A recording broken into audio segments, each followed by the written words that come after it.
Hemos titulado la enseñanza de esta tarde, los dones espirituales.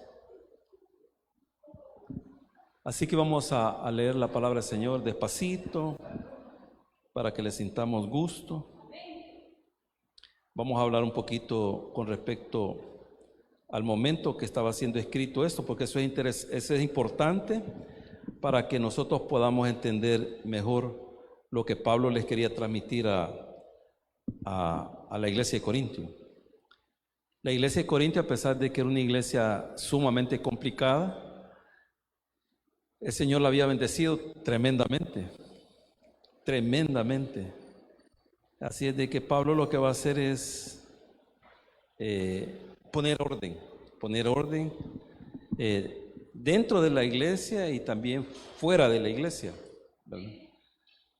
Así es de que vamos a leer la primera carta a los Corintios, capítulo 12, del versículo 1 hasta el 11. Lo leemos en el nombre del Padre, del Hijo y de su Santo Espíritu. Este versículo 1 después lo vamos a leer en la NBI, porque hay una palabra clave. Yo les voy a explicar algo. Dice la palabra del Señor: no quiero, hermanos, que ignoréis acerca de los dones espirituales. Oiga esto, lo que le está diciendo Pablo a los corintios. Sabéis que cuando erais gentiles, o sea que no eran convertidos, se os extraviaba llevándoos como se lleva a los ídolos mudos. O sea, los ídolos no hablan, no oyen, no ven, como dice el Salmo 115. Por tanto, os hago saber que nadie que hable por el Espíritu de Dios llama anatema a Jesús. Y nadie puede llamar a Jesús Señor, sino por el Espíritu Santo. Ahora bien, ya va a comenzar a explicar Pablo. Hay diversidad de dones, pero el Espíritu es el mismo. Hay diversidades de ministerio, pero el Señor es el mismo. Hay diversidad de operaciones, pero Dios, que hace todas las cosas en todos, es el mismo. Versículo 7. Pero a cada uno les es dada la manifestación del Espíritu para provecho. Dice, a cada uno les es dada la manifestación del Espíritu para provecho. Porque a este es dada por el Espíritu palabra de sabiduría, a otro palabra de ciencia según el mismo Espíritu, a otros fe por el mismo Espíritu, y a otro dones de sanidad por el mismo Espíritu, a otro el hacer milagros, a otros profecía, a otro discernimiento de espíritu, a otros diversos géneros de lengua y a otros interpretación de lenguas. Pero todas estas cosas las hace uno y el mismo Espíritu, repartiendo a cada uno en particular como Él quiere. Oramos. Señor, te damos gracias por tu palabra. Gracias, Señor, porque hemos podido alabarte, Señor, con esos cánticos hermosísimos que son exclusivos para usted, Señor, porque hemos reconocido de que solo usted se merece toda gloria, toda honra y toda adoración. Ahora, Señor, nos disponemos a meditar en su palabra, a estudiar lo que son los dones.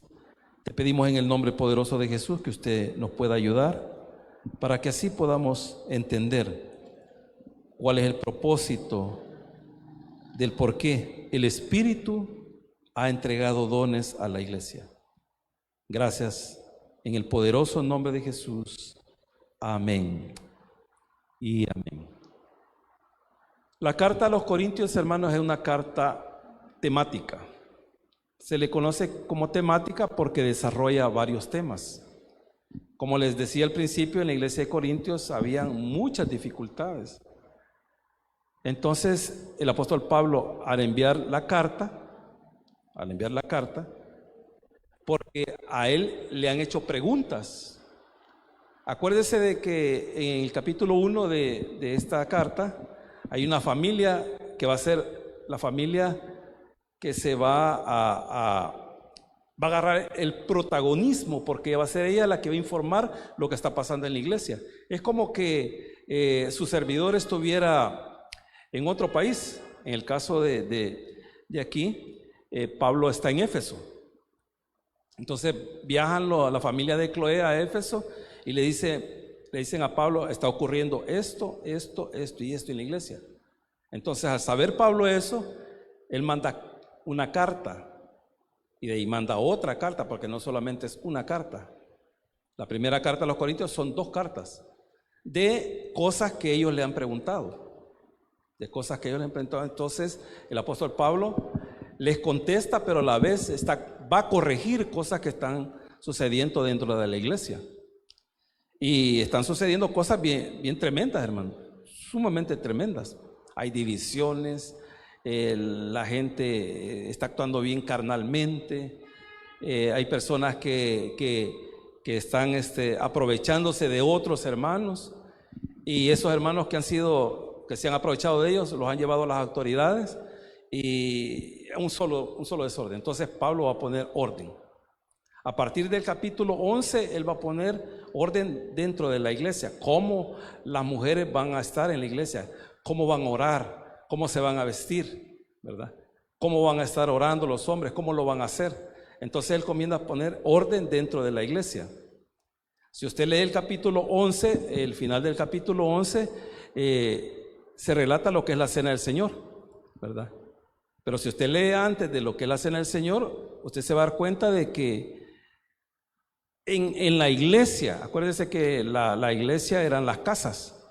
Ahí adentro de las casas había un desorden tremendo, a tal punto de que cuando se celebraba Santa Cena, la gente hacía un solo desorden, a tal punto hasta que se emborrachaban ahí. Entonces viene Pablo, vuelvo a repetir, va a poner orden para que se realicen las cosas tal como el Señor se lo ha revelado a él. Entonces aquí en el capítulo 12, él va a desarrollar lo que es el tema de los dones, ¿verdad?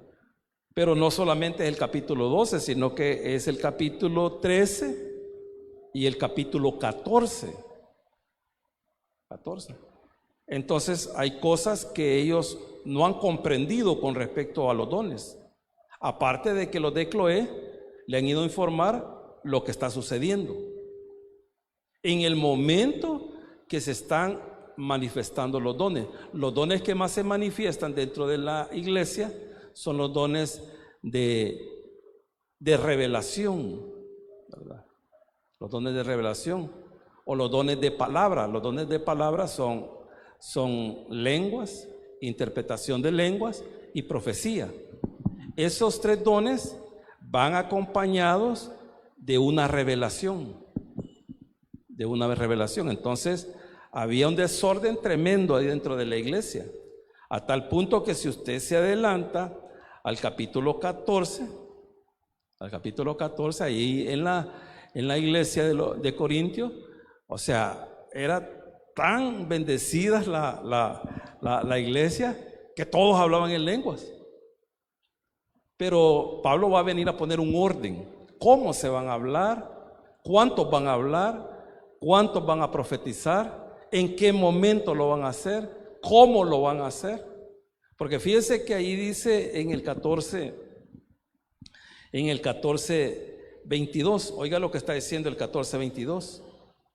Primero, el contexto de esto es que los dones son para edificación, y como ya lo ha dicho en el capítulo 12, cada uno de nosotros tenemos algo que el Espíritu nos ha dado. Hablábamos con mi hermana Ana Ruth y me dice: a mí el Señor me dio este talento de cantar, y a mí me gusta cantar. Y me dice: yo no puedo predicarme, pero yo puedo cantar. Entonces esa es la bendición que Dios le ha dado, ¿verdad? Y así cada uno de nosotros tenemos algo que Dios nos ha dado. Unos tienen talentos, otros tienen dones, otros tienen ministerios, como en el caso De ahí que vamos a leer en lo que hemos agarrado el texto base. Y los misterios lo que lo da es Jesucristo. Y Dios da las funciones. Las funciones, ¿cómo lo vamos a realizar?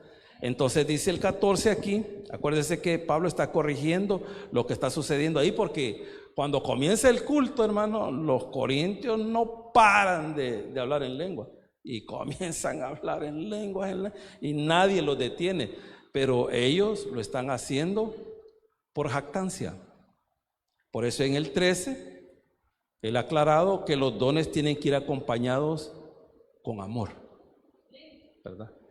No porque Dios le haya dado algo a usted lo va a ejercitar para creerse la mamá de los pollitos, no. O sea, Dios nos ha dado a nosotros talentos, dones y ministerios para la edificación de la iglesia. Pero tiene que haber un orden. Entonces en el 14 dice ahí, en el 22, así que las lenguas, oiga, son por señal, no a los creyentes. Oiga lo que está diciendo Pablo, que las lenguas, dice, son por señal no a los creyentes, sino a los incrédulos. ¿Por qué dice que las lenguas no es por señal para los creyentes? Porque nosotros sabemos de que es Dios moviéndose en medio de su pueblo. O sea, nosotros lo sabemos. Pero un inconverso no lo sabe. Pero cuando viene un inconverso aquí y oye a una persona hablar en lengua, eso es algo que él nunca lo ha oído. Le digo, en mi caso, yo vengo de un contexto católico y usted sabe que, bueno, cuando yo visitaba la iglesia católica, hermano, ahí nunca nadie habló de hablar en lengua, jamás, nunca. Cuando yo entré a una iglesia pentecostal y yo dije, ¿y esto qué es?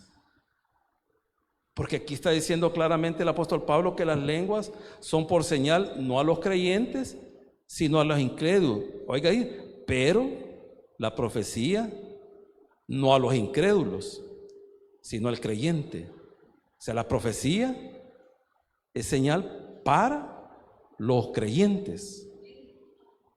Y dice ahí, si pues toda la iglesia se reúne, Pablo está poniendo un ejemplo hipotético, dice, si pues toda la iglesia se reúne en un solo lugar y todos hablan en lenguas y entra un indocto, o sea, uno que no sabe nada, o un incrédulo, no dirán que estáis locos.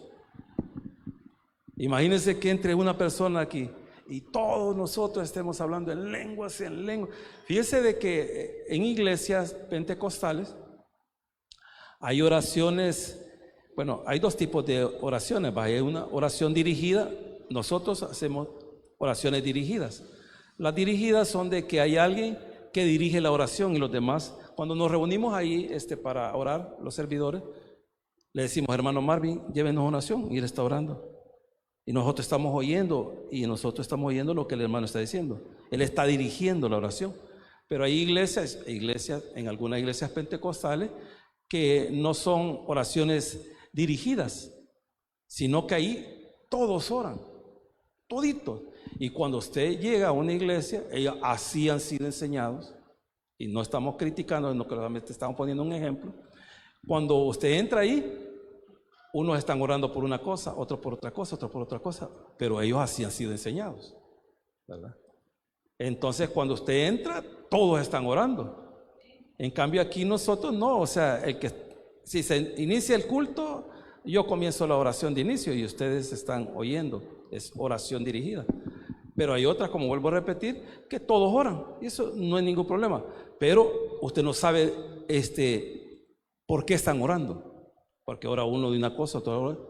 Entonces Pablo está poniendo un ejemplo aquí en el caso de las lenguas. Dice, si entra una persona que no sabe nada, un incrédulo, y oye todo eso, él no va a entender nada. Y va a decir, aquí, no hombre, aquí es una sola locura.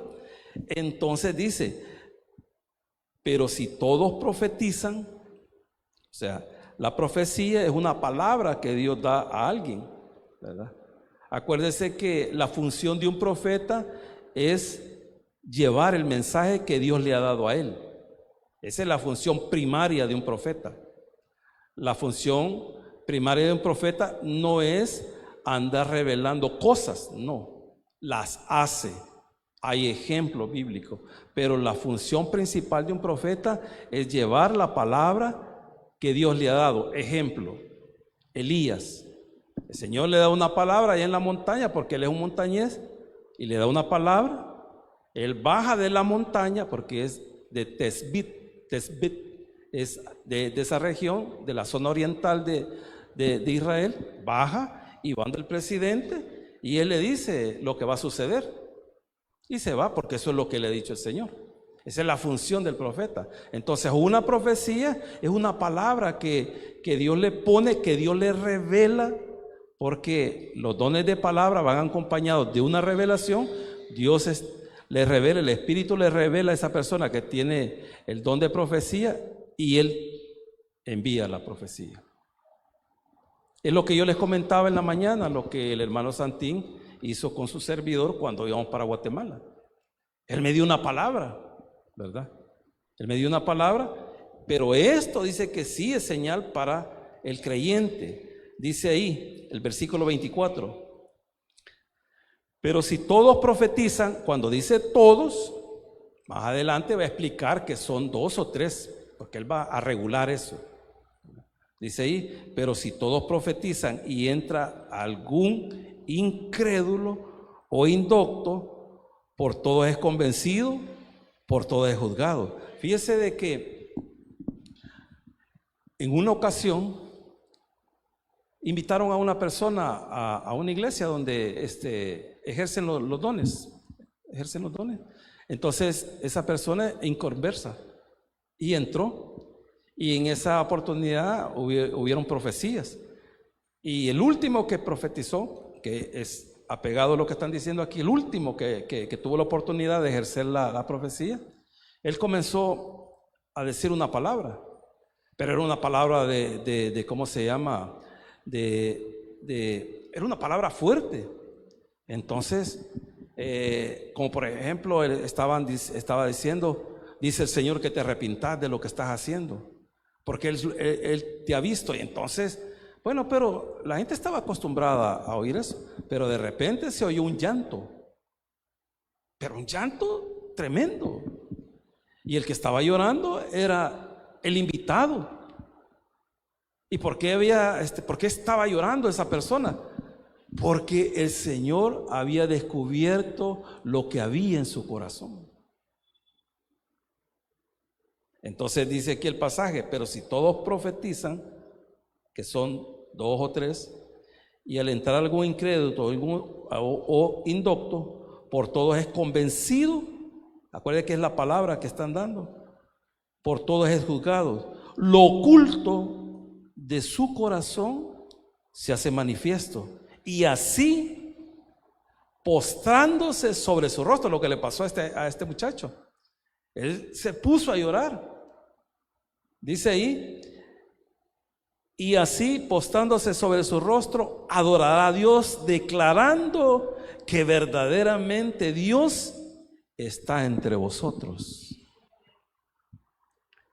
Entonces, el propósito de los dones, no vamos a explicar todos los dones que hemos leído aquí porque ya solo me faltan 20 minutos, pero el propósito de los dones es para la edificación de la iglesia. ¿Dónde se ejercen?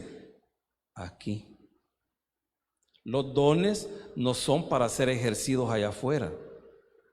Que Dios le quiera dar un mensaje a alguien, Él lo puede hacer porque Él es soberano. Pero los dones se ejercen aquí. ¿Por qué? Porque es para la edificación de nosotros. Es para la edificación de nosotros. Y los dones que más se ejercen son los dones de palabra. Son las lenguas, la profecía y la interpretación de lenguas. Y el que tiene el don de lenguas, si no tiene el don de interpretación, la palabra del Señor va a decir más abajito que tiene que callar. Entonces Pablo comenzó a regular eso, y más que todo a enseñarles que los dones tienen que ir acompañados con amor. Porque sí hay dones, porque Pablo lo dice ahí, de que nosotros debemos de anhelar los mejores dones. Pero los mejores dones son aquellos los cuales, cuando nosotros hablamos o compartimos la palabra del Señor, lo hacemos en el idioma que todos conocen, porque ahí no hay ningún problema, todos nos entienden. Pero si usted tiene el don de lenguas, usted tiene que tener la interpretación, porque si no lo tiene, usted tiene que callarse. ¿Por qué? Porque si usted habla en lenguas y no hay intérprete, ¿quién va a entender? No va a entender nadie. Nadie lo va a entender. Entonces, por eso aquí dice el apóstol Pablo en el versículo 26, en el 27, si habla alguno en lengua extraña, sea esto por 2 o a lo más 3, y por turno, y uno interprete. Y si no hay intérprete, calle en la iglesia y hable para sí mismo y para Dios. Fíjese que la vez pasada creo que comenté algo sobre esto, y usted puede decir, bueno, ¿y yo cómo voy a hacer si el Espíritu me da que yo hable que en lengua? ¿Y yo cómo voy a hacer? Yo no me puedo detener. Claro que sí, porque ahí va a decir más adelante que los profetas están sujetos a los mismos profetas. No es que usted va a decir, no es que yo no puedo parar, porque es el Espíritu que me ha puesto esta palabra. Claro que puede parar. ¿Por qué? Porque estamos viendo aquí de que Dios es un Dios de orden, no es un Dios de desorden. Dice aquí la palabra del Señor en el versículo 28, y si no hay intérprete, calle en la iglesia y hable para sí mismo y para Dios. Asimismo los profetas hablen 2 o 3, y los demás juzguen. Los demás juzguen. O sea, ¿qué significa eso? Yo lo expliqué, me recuerdo cuándo fue que lo expliqué. Es de que cuando usted esté oyendo una profecía o esté alguien hablando en lengua y está interpretando la lengua, usted tiene que estar juzgando. Usted tiene que poner atención. ¿Para qué? Para saber si eso es de Dios o no es de Dios. Y usted lo puede saber si tiene el glorioso Espíritu morando en su corazón. Si no lo tiene, usted no lo va a saber. Pero si tiene el Espíritu morando en su corazón, el Espíritu lo va a llevar a toda verdad.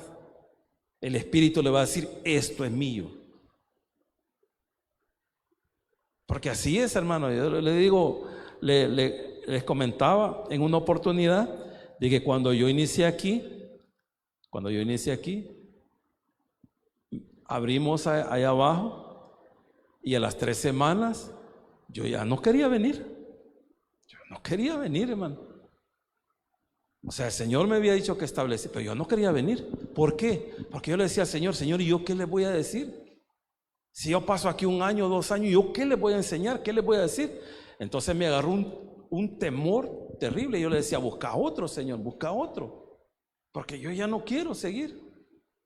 Vaya, entonces me invitan a una iglesia pentecostal. Los hermanos que me invitaron ni sabían la situación que yo estaba viviendo. Y yo me siento, hermanos, y comenzaron las alabanzas y todo, y ahí comenzó la administración, comenzaron a ejercer los dones. Y bien me acuerdo que atrás de mí, hermano, atrás de mí, o sea, eso fue obra del Señor. Atrás de mí se levanta un hermano que estaba profetizando.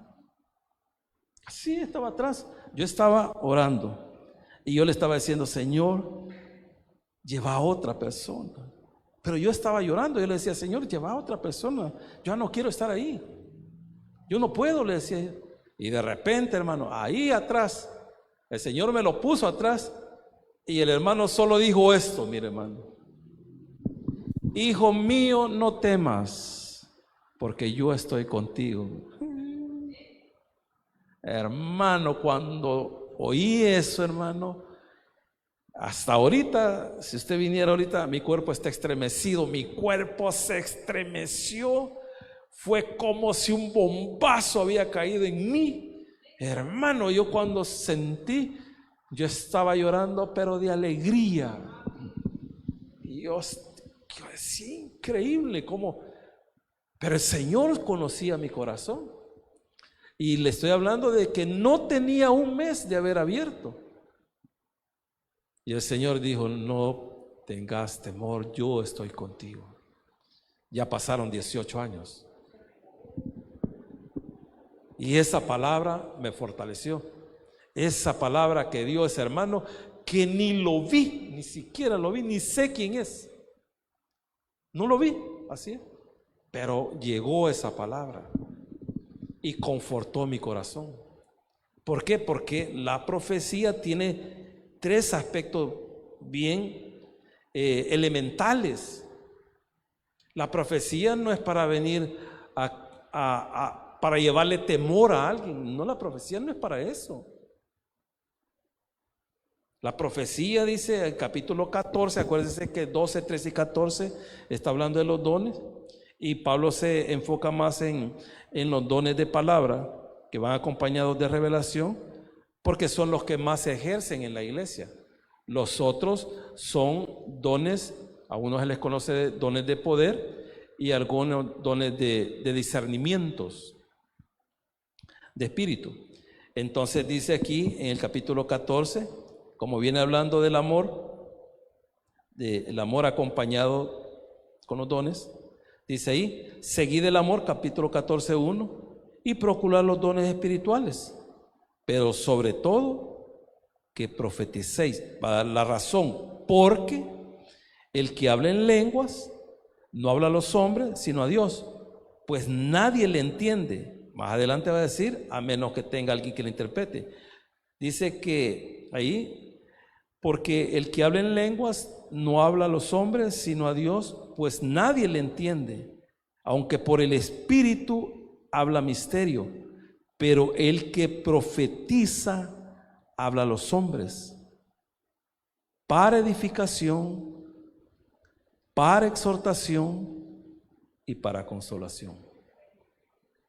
¿Qué sucedió con el ejemplo que le di de lo que a mí me pasó? Hermano, él vino a consolarme. El Señor envió esa profecía para consolar mi corazón, para decirme, no te preocupes. ¿Por qué estás preocupado? No tengas temor, yo estoy contigo. Entonces vino esa palabra y me consoló, me fortaleció, y hasta la fecha sigo siendo fortalecido con esa palabra, porque venía del Señor. Entonces es lo que es la profecía. Tienen que llevar esos tres elementos. Nunca una profecía va a llevar temor hacia una persona, porque usted sabe de que hay personas que les gusta hacer eso, y por eso nosotros tenemos que juzgar. Y hay personas que llegan y le dicen, el Señor me dio una palabra para usted. Bueno, le voy a contar algo. Llegó una persona a decirme de que el Señor le había dicho a ella de que nosotros queríamos tener más hijos. Estábamos recién casados con la hermana Carmen. Entonces llegó diciendo de que el Señor le había dicho a ella de que nosotros estábamos anhelando tener más hijos. Hermano, por Dios, yo tengo 4 hijos. Y mi esposa en esa época tenía 2 hijos, eran 6 hijos. Y yo lo que menos quería saber era de hijos. Y cuando ella me dijo eso, yo no le dije nada. Hasta ahorita, bueno, ni les voy a decir quién es. Yo nunca le dije nada. Pero cuando ella me estaba diciendo eso, yo dije, no, ¿cómo? Y ni se me pasaba por la mente, hermano. Pero ella estaba diciendo de que el Señor le había dicho eso. Mentira. Yo nunca le dije nada. Yo nunca le dije nada, pero era total mentira. Bueno, me afligió.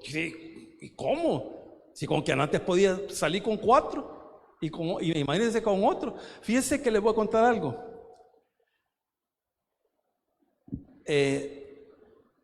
Hubo una situación en la cual me vi bien comprometido porque ya hace años unas hermanas andaban evangelizando. Les digo esto porque el Señor no permitió que yo tuviera otra hija adoptada, valga la aclaración.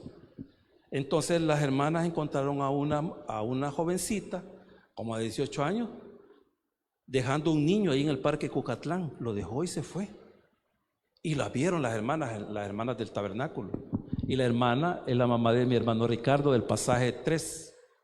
Entonces ella lo vio, ella andaba evangelizando y agarró a la niña y la siguió y comenzaron a hablar y ella estaba llorando y le dijo: no, yo no puedo llevar a la niña a la casa porque me va a matar el papá. El papá era pandillero y le dijo: yo no quiero más hijos. Y ella quedó embarazada y le dijo: si traes al niño o la niña, a los dos los voy a matar. Entonces ella dejó a la niña ahí. Entonces vino ella: no, le dijo, vámonos para el tabernáculo, le dijo, porque ahí hay un albergue para niños. Pero no lo aceptaron ahí en el tabernáculo. Y el hermano William venía de la librería y me cuentan. Y yo le digo: hermano, pero ¿y qué podemos hacer? No, hombre, vamos a la PNC, le dijimos. Y ya fuimos a la PNC.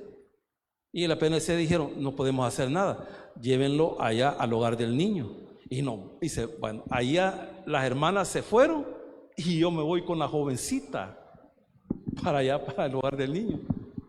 ¿Y sabe lo que nos dijeron bueno, lo que le dijeron a ella? No, le dije: ¿cómo vas a creer que nosotros te vamos a agarrar a la niña? Le dije: está joven, trabajale y saca adelante a tu niña. Y si tu esposa andate con la niña. Le. Bueno, y no la recibieron a la niña. Y sale la muchacha con la niña y el hermano William acompañándola. Y se me queda viendo así y se pone a llorar. Me dice: llévese la niña, me decía, llévesela usted, llévesela usted. La hermana me hizo llorar y me la llevó para la casa. Le habló a la hermana Carmen y la hermana Consuelo y le digo: pasó esto, tráigala, me dijo, aquí, traiga aquí, de una manera u otra la vamos a criar, me dijo. Vaya pues, le dije, y la traje, hermano. Pero Dios no quiso, porque estuve a punto de adoptar a una niña, pero ahora a la niña la adoptaron unos ingenieros y la niña está lindísima. 13 años tiene la niña ya. Pero estuve a punto, ¿eh? Pero ¿por qué el Señor no lo permitió? Porque ya tengo muchos hijos. Y me viene a decir alguien que el Señor le había dicho que yo estaba orando por tener hijos. No, hombre, dije yo, ¿cómo es posible eso? Entonces, la profecía tiene estas 3 características. ¿Cuáles son esas 3 características? Edificación, exhortación y consolación. Y oiga, edificación, todos los dones se ejercen aquí en la iglesia, y el propósito principal de los dones es para que la iglesia sea edificada. Amén, hermano. Démosle un fuerte aplauso al Señor, hermano. Oramos. Padre nuestro que estás en el cielo, te damos gracias por tu amor y tu misericordia. Gracias por tu palabra, Señor.